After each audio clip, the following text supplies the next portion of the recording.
Hello everyone, कैसे हो आप सभी लोग। आई होप आप बहुत अच्छे होंगे और अच्छे से तैयारी भी चल रही होगी। सो आज हम करने वाले हैं मंथली एमसीक्यू सीरीज का part 12 for the month of September. अगर आपने इसका प्रीवियस पार्ट नहीं देखा है, पार्ट नंबर 11, तो आप आई बटन पर क्लिक कर सकते हैं। यहाँ पे आपको इसका लिंक विजिबल हो जाएगा और इस लेक्चर की पीडीएफ के लिए आप हमारा टेलीग्राम चैनल ज्वाइन कर सकते हैं, जिसका लिंक डिस्क्रिप्शन बॉक्स में दिया गया है। तो चलिए जल्दी से स्टार्ट करेंगे आज का lecture.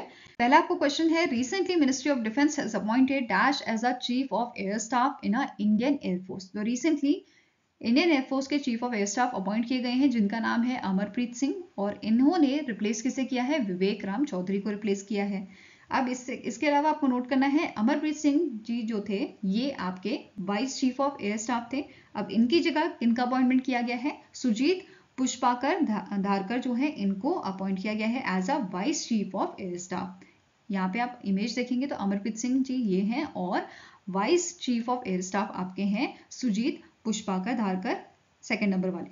Okay, next is which among the following organisation recently in September invested 34 million US dollar या फिर 280 crore rupees in IBus network and infrastructure private limited for global expansion. तो इनमें से कौन सी आपकी इंटरनेशनल ऑर्गेनाइजेशन है जिसने इतना अमाउंट इन्वेस्ट किया है IBus network and infrastructure private limited पे?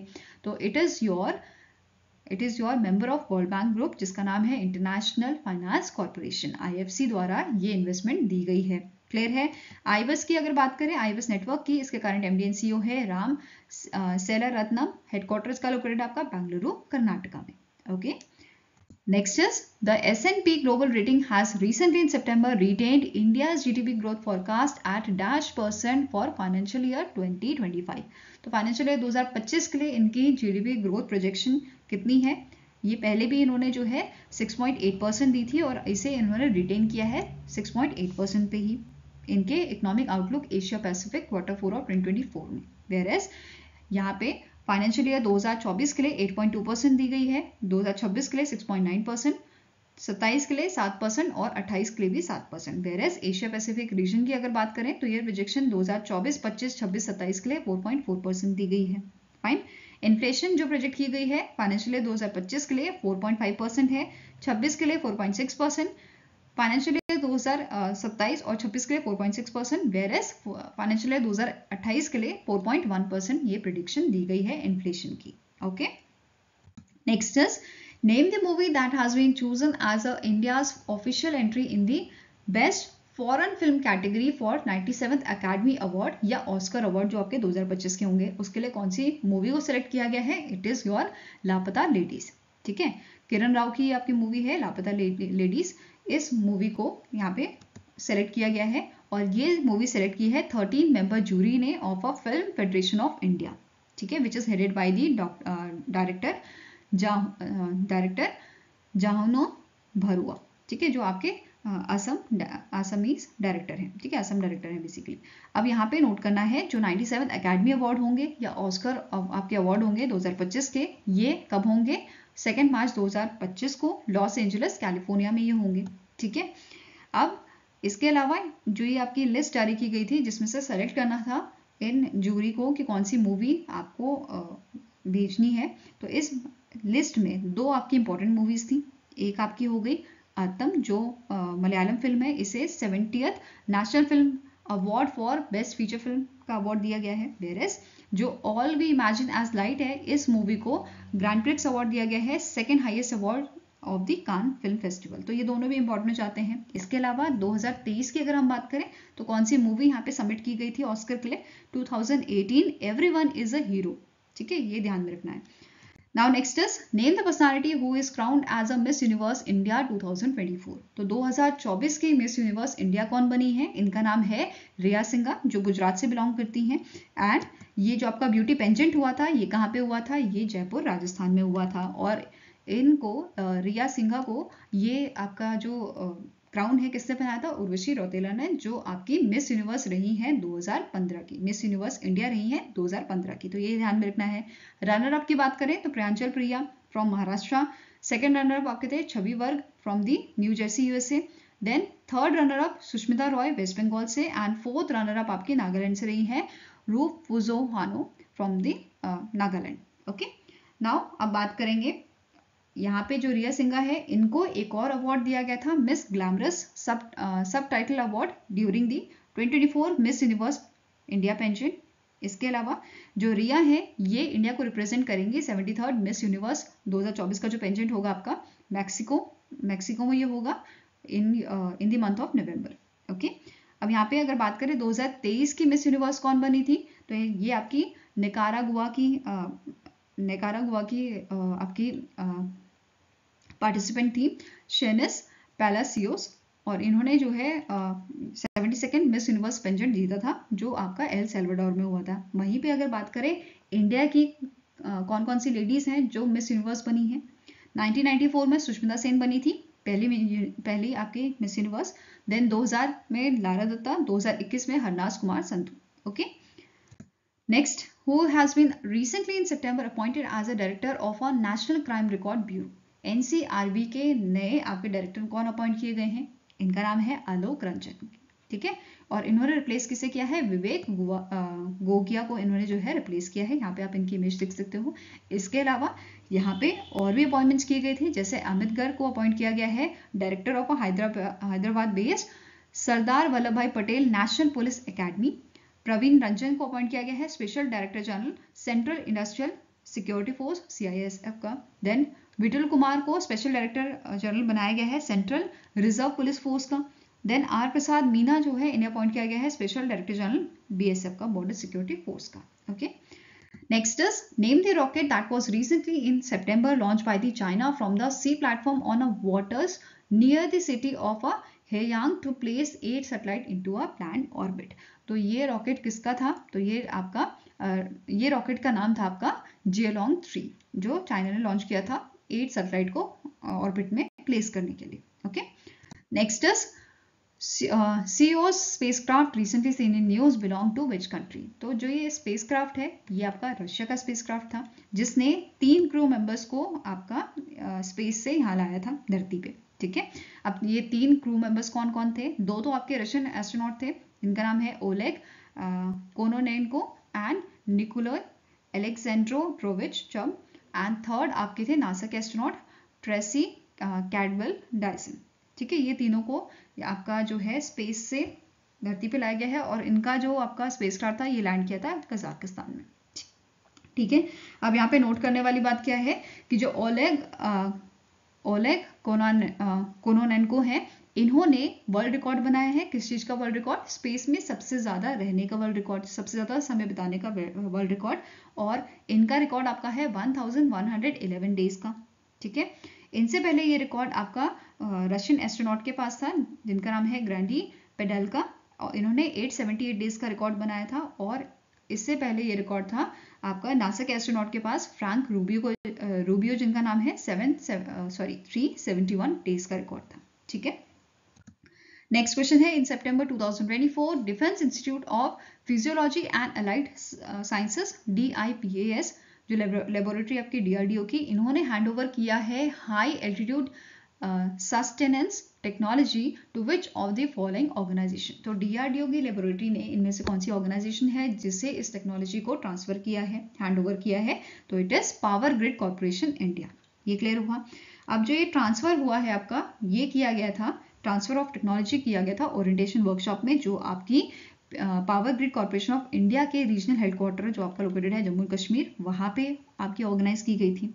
ठीक है, इसका मेन पर्पस क्या था इस वर्कशॉप का कि जो हमारे एम्प्लॉयज हैं उनको हाई एल्टीट्यूड ऑपरेशंस के लिए तैयार करना as a part of a 5000 megawatt Pang Kaithal high voltage direct current project जो आपका लद्दाख में लोकेटेड है, इसके लिए प्रिपेयर करना। ठीक है, ये जो वर्कशॉप थी it is lead by the doctor Rajeev Varshney जो डायरेक्टर हैं DIPAS के, एंड अमित शर्मा जो चीफ जनरल मैनेजर है आपका जो ये प्रोजेक्ट है HVDC प्रोजेक्ट लद्दाख में उसके। ओके, नेक्स्ट आपका क्वेश्चन है name the personality who launch the book title खाकी में स्थित प्रज्ञा एक IPS अधिकारी की स्मृतियां एवं अनुभव। तो इस बुक को रिलीज किया था उत्तराखंड के CM द्वारा, ये रिलीज की गई थी जिनका नाम है पुष्कर सिंह धामी। ठीक है, एंड यहाँ पे आपको नोट करना है कि जो ये बुक है इसके ऑथर कौन है? अनिल रतूड़ी। ये यहाँ पे आप इमेज देख सकते हो इस बुक की, और ये आपके अनिल रतूड़ी जी हैं जिन्होंने अपनी एक बुक लिखी है and he was a he is a former director general of police Uttarakhand, DGP आपके रहे उत्तराखंड के। ठीक है, अब यहाँ पे ये भी नोट करना है, अनिल रतूड़ी जी आपके हस्बैंड हैं आपके राधा रतूड़ी के, जो फर्स्ट विमेन है जो चीफ सेक्रेटरी ऑफ उत्तराखंड सर्व कर रही हैं करेंटली। क्लियर है। नाउ अब जो बुक है ये पब्लिश किसने की है, कौन सी पब्लिकेशन द्वारा ये पब्लिश की गई है, विंसार पब्लिशिंग कंपनी द्वारा इसको पब्लिश किया गया है। ठीक है, नाउ इसके अलावा एक और बुक यहाँ पे रिलीज की गई है by the governor of Tamil Nadu, जिनका नाम है आर एन रवि। ठीक है, इसके ऑथर है आपके डी के हरी एंड डी के हीमा हरी। अगेन ये आपके कपल हैं जिन्होंने इस बुक को लिखा है। इसकी फर्स्ट कॉपी आपकी रिसीव हुई थी doctor H we Hande, former minister of health of Tamil Nadu, and Swaminathan Gurumurthy, editor of Tughlaq magazine. ठीक है, इन दोनों को फर्स्ट कॉपी यहाँ पे दी गई थी। अब जो ये बुक है ये इंग्लिश, हिंदी और तमिल तीनों लैंग्वेजेस में लिखी गई है। It is dedication, the book is dedicated to the newly built temple for Shri Rama at Shri Ram Janmabhoomi Ayodhya in Uttar Pradesh. And इस बुक में बेसिकली एम्फेसाइज किया गया है तमिलागम, जिसे हम तमिलनाडु के नाम से जानते हैं अभी। ये जो तमिलागम थी it is emphasise as a Karmabhoomi of a Shri Rama. जैसे आपकी अयोध्या जन्मभूमि है, ऐसे ही तमिलागम या तमिलनाडु कर्म भूमि है श्री राम जी की। ठीक है, ऐसा इस बुक में, इससे रिलेटेड सारी इंफॉर्मेशन जो है इस बुक में मेंशन की गई है। ठीक है, नाउ नेक्स्ट आपका क्वेश्चन है, which among the following state और union territory secured the first rank in the 6th edition of state food safety index 2023-2024 developed by the food safety and standard authority of India. तो recently SFSI index जो है वो FSSAI ने release किया है, जिसका 6th addition release किया गया है 2024 में। और इस इंडेक्स में कौन से स्टेट या यूनियन टेरिटरी ने जो है टॉप किया है, फर्स्ट रैंक हासिल की है, इट इज योर केरला। ठीक है, केरला स्टेट ने ये फर्स्ट रैंक हासिल की है ओवरऑल स्कोर की अगर हम बात करें। ठीक है, और सेकेंड कंसेक्यूटिव ईयर ये टॉप पे बना हुआ है। अगर हम बाकी स्टेट या यूनियन टेरिटरी की बात करें तो स्टेट एंड यूटीज में केरला ने टॉप किया है, followed by Tamil Nadu, then Jammu and Kashmir, Gujarat, और 5th नंबर पे आपका जो है पंजाब था। वेयरएज स्पेशल एक्नॉलेजमेंट में north eastern hilly state category में टॉप किया है आपका नागालैंड ने। क्लियर है। अब यहाँ पे किस पैरामीटर्स पे ये रैंकिंग जो है दी जाती है, तो पहला पैरामीटर आपका है human resource and institutional data, जिसका आपका जो वेटेज है वो 9% का है। देन कंप्लायंस का वेटेज है 28% का। Food testing infrastructure and surveillance it is your 36%। Training and capacity building ये आपका 8% है। Then consumer empowerment and FSSAI initiative parameter आपका 9% का है, इसका 9% वेटेज है। Whereas improvement in rank of states और union territories from state food safety 2022-2023 ये आपका 10% का वेटेज रखता है। वेयरएज अगर कुछ हम की पॉइंट्स की बात करें तो ये की पॉइंट्स आपके हैं, तमिलनाडु जो है इसने अपनी रैंकिंग इंप्रूव की है। 2023 में ये आपका 3rd पोजीशन पे था, बट 2024 में ये 2nd पोजीशन पे आ गया है with overall score of 67। Next आता है गुजरात। गुजरात जो है ये आपका 4th नंबर पे था with total score of 61.75। And Punjab आपका 5th नंबर पे था स्टेट एंड यूनियन टेरिटरी वाली कैटेगरी में विद 56.75% score. Okay, then next point आपका बोल रहा है जो नागालैंड है, it was recognise as with a special acknowledgement among the north eastern hilly state, और इसका जो रैंक था आपका, टोटल रैंक इसका 13 था एंड ओवरऑल स्कोर इसका 44.25% था। वेयरएज अगर हम सिर्फ बात करें यूनियन टेरिटरीज की तो इसमें टॉप किया है जम्मू एंड कश्मीर में, followed by Chandigarh with a score of 43.75 and Delhi आपका 3rd नंबर पे था in a union territory with 37.5 score. Okay, now starting information की बात करें FSSAI की, तो इसके करंट CEO हैं जी कमलावर्धना राव। इसका हेडक्वार्टर लोकेटेड आपका न्यू दिल्ली में एंड इसे 2008 में स्टैब्लिश किया गया था। Okay, next is which organization has recently collaborated with SISA Information Security Private Limited to launch Certified Security Professional for Artificial Intelligence, that is CSPAI program। तो इनमें से कौन सी ऑर्गेनाइजेशन है जिसने SISA Information Security Private Limited के साथ collaboration किया है, किस चीज के लिए, लॉन्च करने के लिए आपका certified security professional for AI that is artificial intelligence programme को।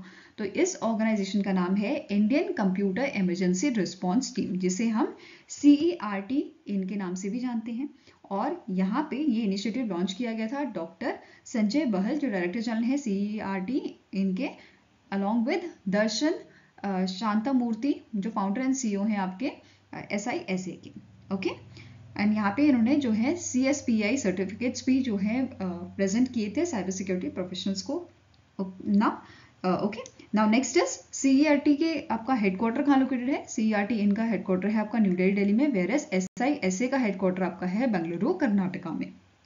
नेक्स्ट क्वेश्चन है, the national sample survey office that is NSSO ने रिसेंटली रिलीज किया है 7th एनुअल रिपोर्ट आपका पीरियोडिक लेबर फोर्स सर्वे का, जो जुलाई 2023 से जून 2024 का डेटा आपको बताता है। इस डेटा के according as per this report unemployment rate for persons age 15 years and above, ये आपका जो परसेंटेज है वो अनचेंज रहा है। पहले भी आपका 3.2% था और इस बार भी आपका कितना रखा गया है? 3.2% ही रखा गया है। इसके अलावा बाकी अगर चेंजेस यहाँ पे देखें हम तो एज 15 ईयर्स एंड अबव वाला जो आपका क्राइटेरिया है, इसमें मेल्स की बात करें तो आपका अनएम्प्लॉयमेंट रेट जो है ये कम हुआ है 3.3%, ये पहले था, अभी 3.2% हुआ है।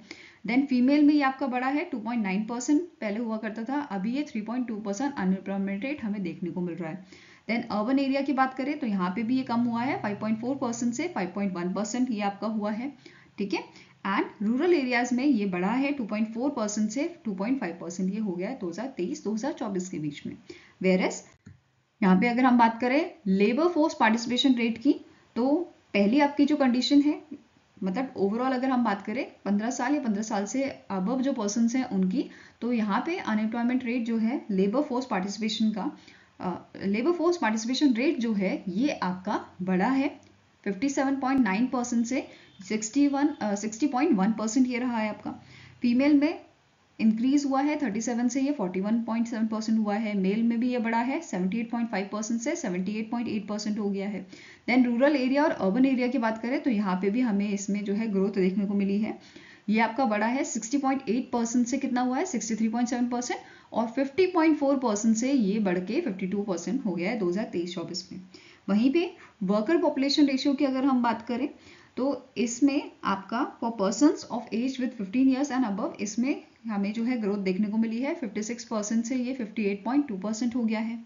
देन अगर फर्दर डिटेल में जाए तो फीमेल में भी ये बढ़ा है 35.9% से 40.3% ये आपका हो गया है। देन मेल में आपका 76% से 76.3% हुआ है।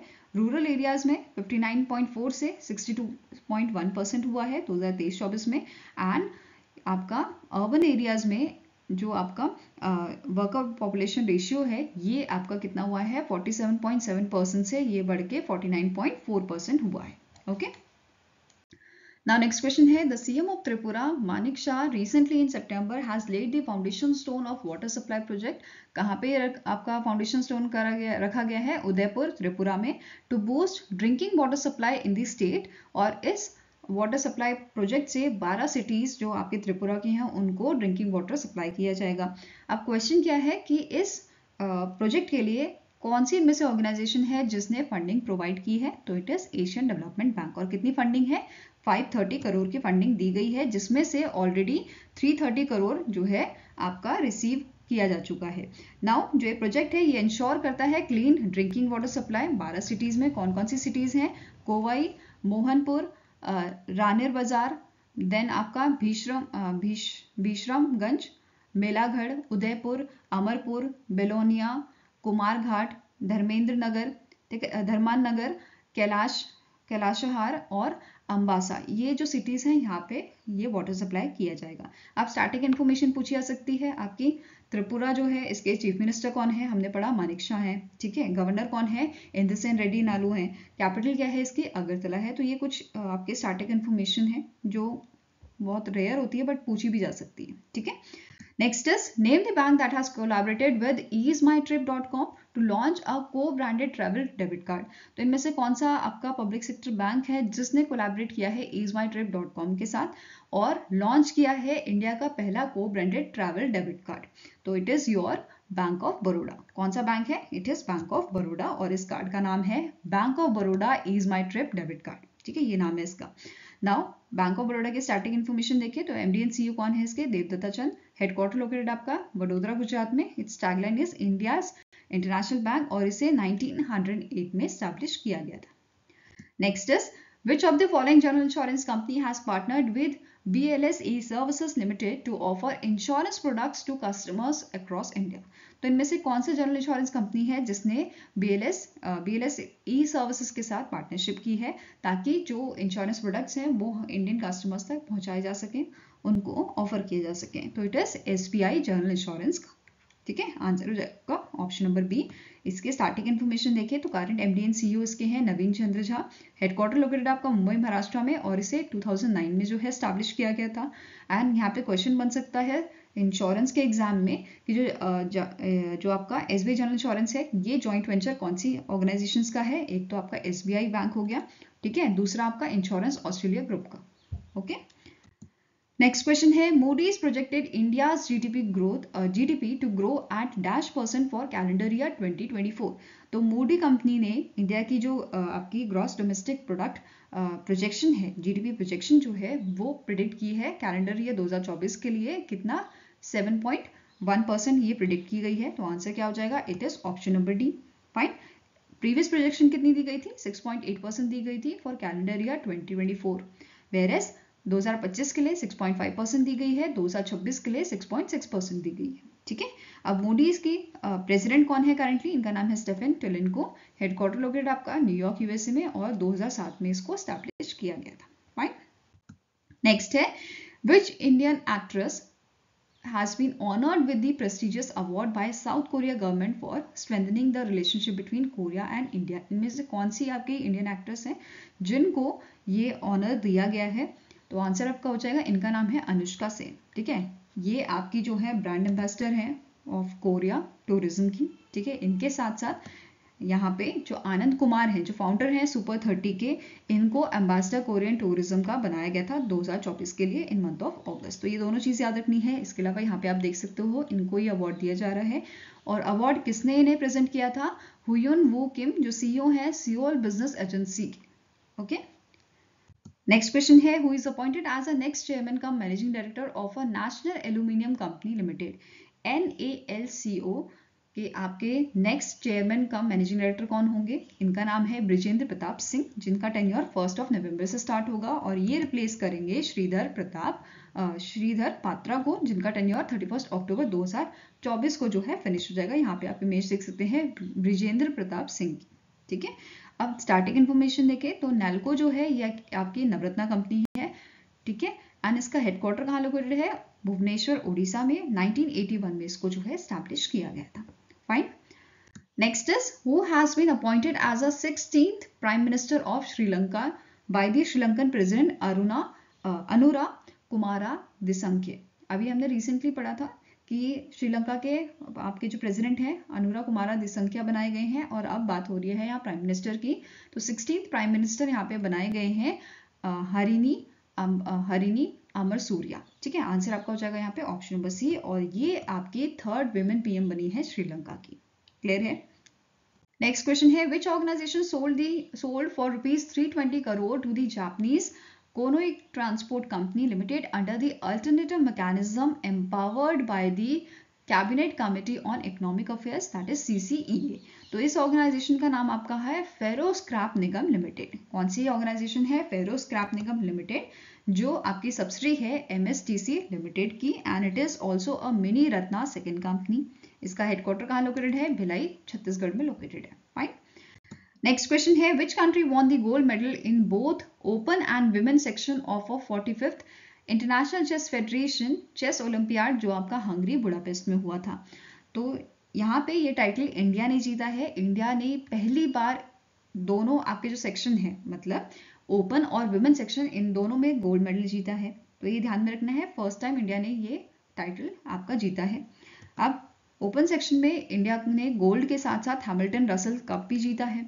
सेकेंड नंबर पे आपका था USA जो सिल्वर मेडल जीता है और उज्बेकिस्तान जिसने ब्रॉन्ज जीता है। देन विमेन सेक्शन में इंडिया ने टॉप किया है और इंडिया को गोल्ड मेडल के साथ वेरा मेंशिक कप जो है वो भी दिया गया है। देन सेकेंड नंबर पे आपका कौन सा कंट्री था? Kazakhstan with a silver medal and USA with a bronze medal in a women section. अब FIDE की बात करें तो इसका हेडक्वार्टर लुसेन स्विट्जरलैंड में लोकेटेड है and it is founded in the year 1924। Fine, अब कुछ की पॉइंट्स देख लेते हैं।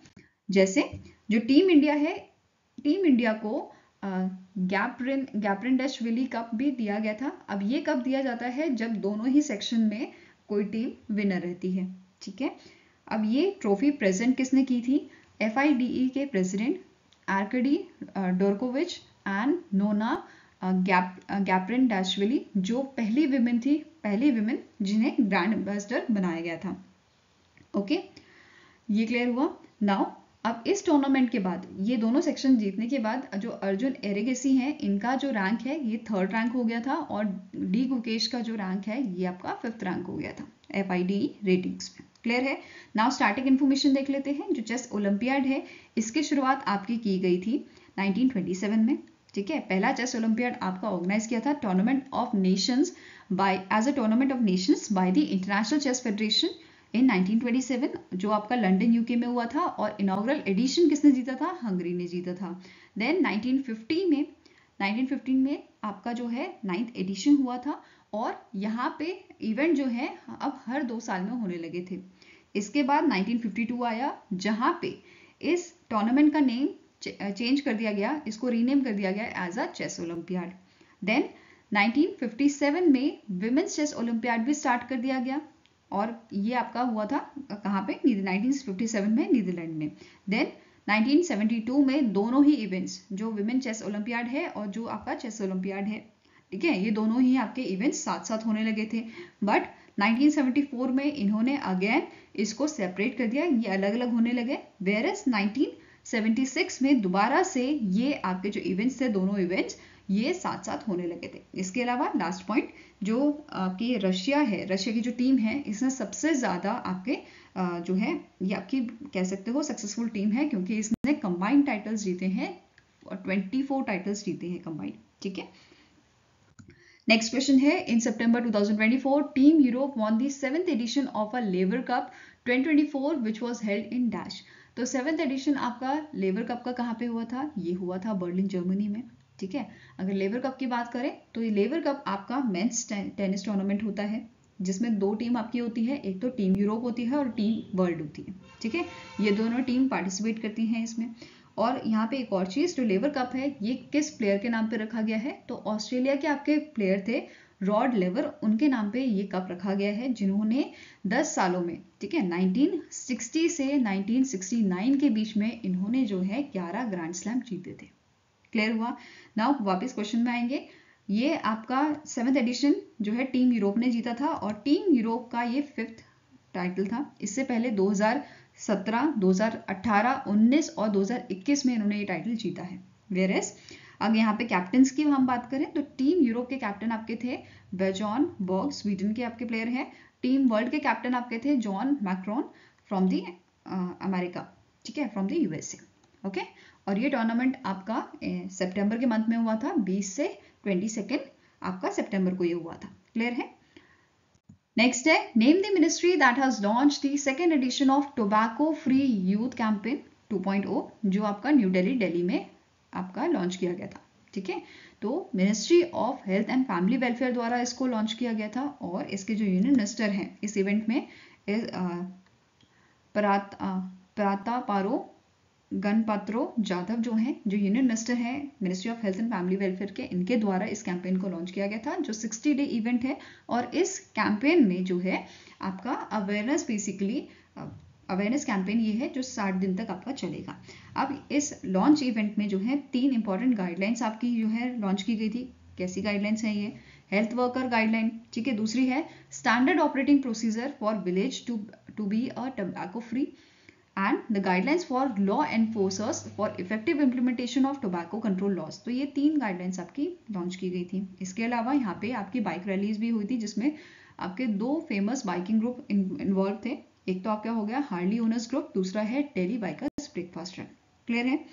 साथ में ही WHO की एक एजुकेशन वीडियो भी यहाँ पे लॉन्च की गई थी इस इवेंट में। तो ये सारी चीजें इवेंट में हुई थी, तो ध्यान में रखना आपको। फाइन। नेक्स्ट है, recently in September Aryabhatta research institute of observational science that is ARIES, जिसका हेडक्वार्टर आपका नैनीताल में लोकेटेड है, नैनीताल उत्तराखंड में। इन्होंने एमओयू साइन किया है इनमें से कौन सी ऑर्गेनाइजेशन के साथ? एनहांस करने के लिए स्पेस टेक्नोलॉजीज जो फोकस करती हैं स्पेस सिचुएशनल अवेयरनेस पे। तो इस ऑर्गेनाइजेशन का नाम है भारत इलेक्ट्रॉनिक्स लिमिटेड। कौन सी ऑर्गेनाइजेशन है? Bharat electronics limited. और इन दोनों के बीच में एमओयू साइन हुआ है। इस पार्टनरशिप के थ्रू जो ये ऑर्गेनाइजेशन है ये डेवलप करेंगी advance image processing techniques, data analytics software और नए इंस्ट्रूमेंट मॉनिटर करने के लिए स्पेस ऑब्जेक्ट को। अब यहाँ पे जो एरीज है ये ऑर्गेनाइजेशन क्या करेगी? डेटा इकट्ठा करेगी और ये डेटा आपका किसको प्रोवाइड करेगी? भारत इलेक्ट्रॉनिक्स लिमिटेड को। फाइन। अब स्टैटिक इन्फॉर्मेशन देखेंगे। भारत इलेक्ट्रॉनिक्स लिमिटेड के सीएमडी है आपके मनोज जैन, हेडक्वार्टर है आपका बेंगलुरु कर्नाटका में। वेयरएस एरिस के डायरेक्टर आपके हैं professor Dipankar Banerjee, headquarter located है आपका नैनीताल उत्तराखंड में। Okay, next is which country has recently in September assumed the chairmanship of a Asian Organization of Supreme Audit Institution ASOSAI for 2024-2027 till 2027 term। तो इनमें से कौन सी कंट्री है जिसने रिसेंटली चेयरमैनशिप अज्यूम की है ASOSAI की 2024 से 2027 के बीच में? तो इट इज इंडिया। ठीक है, इंडिया ने चेयरमैनशिप आपकी अज्यूम की है। अब इंडिया के कंट्रोलर एंड ऑडिटर जनरल जो हैं इन्होंने ये चेयरमैनशिप अज्यूम की है आपके 2024 से 2027 के बीच में। ठीक है, अब यहाँ पे एक और चीज कि 16th असेंबली आपकी जो है वो भी ऑर्गेनाइज की गई थी आपकी न्यू दिल्ली में। ठीक है, ये ध्यान में रखना है। इसके अलावा यहाँ पे पूछा जा सकता है हमसे पहले, इंडिया से पहले चेयरमैनशिप किसके पास थी? तो थाईलैंड के पास थी। ठीक है, किंगडम ऑफ थाईलैंड के पास ये चेयरमैनशिप थी 2021 से 2024 के बीच में। और नेक्स्ट वाली किसको जाएगी? 2027 से 2030 की जो चेयरमैनशिप है ये जाएगी आपकी सऊदी अरेबिया के पास और ये ऑर्गेनाइज करेंगे आपकी 17th ASOSAI जनरल असेंबली को। क्लियर है? यहाँ पे आप जो है इमेज देख सकते हैं 16th ASOSAI जो आपकी असेंबली यहाँ पे हुई थी। ठीक है, इसके अलावा स्टार्टिंग इन्फॉर्मेशन देखें तो ये जो आपका ऑर्गेनाइजेशन है इस ऑर्गेनाइजेशन की शुरुआत की गई थी 1979 में। इसका हेडक्वार्टर मतलब स्टार्ट कहाँ पे हुआ था? न्यू दिल्ली में। इसका हेडक्वार्टर आपका बीजिंग चाइना में लोकेटेड है एंड इसके मेंबर कितने हैं? 48 सुप्रीम ऑडिट इंस्टीट्यूशन इसके मेंबर हैं। Okay, next is which bank has recently in September received the approval of scheme of amalgamation with the Rajapur Sahakari bank limited from the RBI।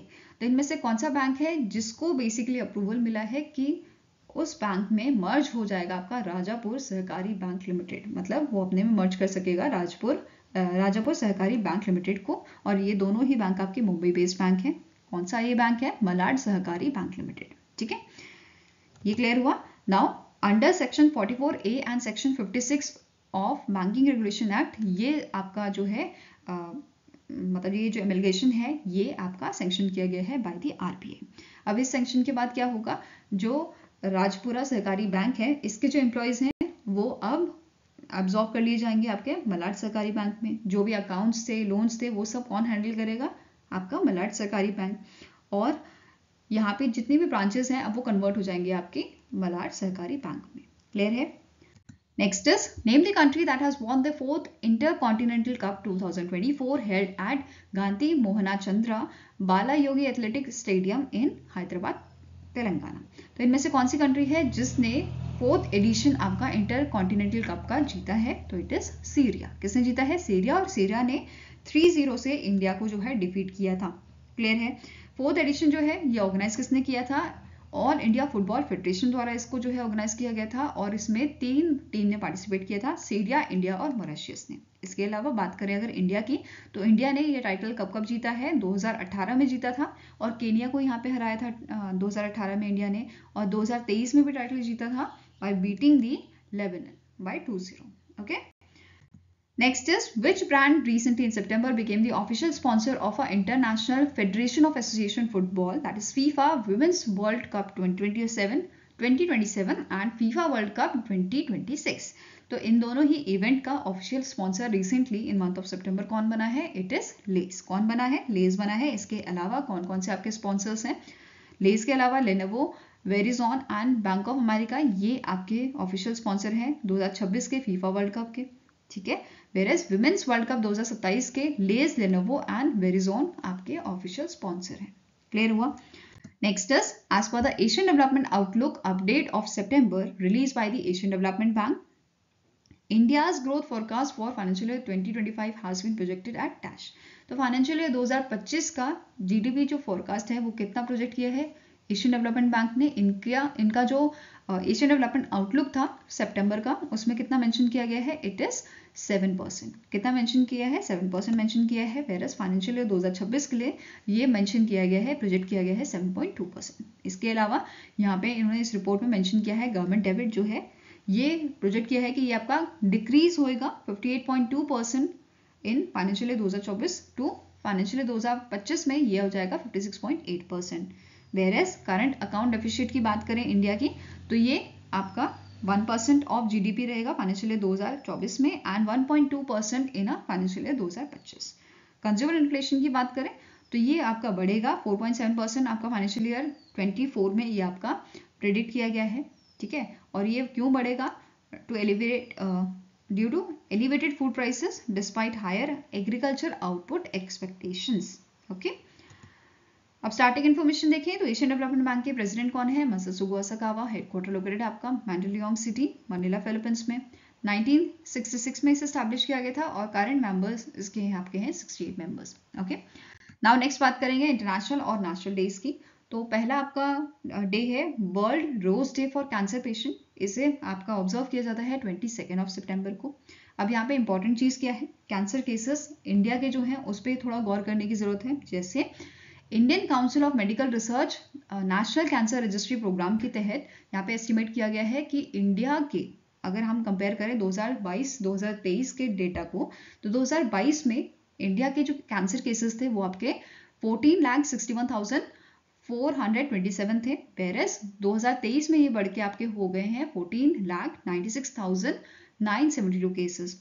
अब stomach cancer की अगर हम बात करें यहाँ पे, तो ये एस्टिमेट दिया गया है कि 2023 में ये 54,023 केसेस आपके पास आए थे, वेरस 2022 में ये 52,706 केसेस थे, ठीक है। तो यहाँ पे हमें डेटा जो है वो बढ़ता हुआ ही नजर आ रहा है। वेरस इस रिपोर्ट के अकॉर्डिंग जो आपकी ICMR NCRP ने दिया है डेटा जो दिया है, इसके अकॉर्डिंग सबसे ज्यादा केसेस आपके देखने को मिले हैं उत्तर प्रदेश से, ठीक है। मतलब जो हमारे स्टेट्स एंड यूनियन टेरिटरीज हैं उसमें से सबसे ज़्यादा जो आपके केसेस आ रहे हैं वो उत्तर प्रदेश से आ रहे हैं, जो आपके लगभग हैं 2,15,931 केसेस, जो हाईएस्ट है इंडिया में। सेकंड नंबर पे आपका स्टेट आ जाता है महाराष्ट्र, जहाँ से सबसे ज़्यादा केसेस हैं, ठीक है। सेकंड नंबर पे 1,24,584 केसेस एंड नेक्स्ट आता है वेस्ट बंगाल, जिसमें 1,16,230 कैंसर केसेस हमें देखने को मिले हैं 2023 में, ठीक है। नाउ उसके अलावा यहाँ पे ICMR NCRP ने प्रोजेक्ट किया है कि जो आपके 2025 का ईयर है, ठीक है, 2025 में हमें जो कैंसर केसेस हैं ये देखने को मिलेंगे 15.7 लाख तक। अभी कितने हैं? 14 लाख तक हैं, ठीक है।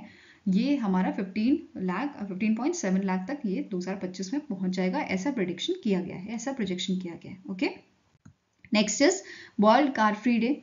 अब ये जो आपका डे है ये 22 सितंबर को मनाया जाता है और इस दिन हम एक दिन के लिए कार्स जो है नहीं चलाते हैं। तो इससे क्या होगा? आपका जो पॉल्यूशन है वो थोड़ा सा कम होगा, ठीक है। तो वर्ल्ड कार फ्री डे समझ आया, 22 सितंबर को मनाते हैं। क्यों मनाते हैं? पॉल्यूशन को कम करने के लिए, ठीक है। नेशनल सर्विस स्कीम डे आपका मनाया जाता है 24 सितंबर को। अब 24 सितंबर को इन 1969 आपका फाउंडेशन डे होता है NSS का, नेशनल सर्विस स्कीम का। इस वजह से नेशनल सर्विस स्कीम डे हम मनाते हैं 24 सितंबर को। ओके, आई होप गाइस आपको ये वीडियो पसंद आया हो। पसंद आया तो लाइक एंड शेयर जरूर कीजिएगा और हमारे साथ जुड़ने के लिए हमारे चैनल को सब्सक्राइब कीजिएगा। अगर आपके कुछ सजेशन है तो आप मेल कर सकते हो benchmarkstudy007@gmail.com पे, या फिर आप हमें कमेंट सेक्शन में भी लिख सकते हैं। सो मिलेंगे सी नेक्स्ट वीडियो के साथ। Till then take care, have a nice day and all the best for your preparations.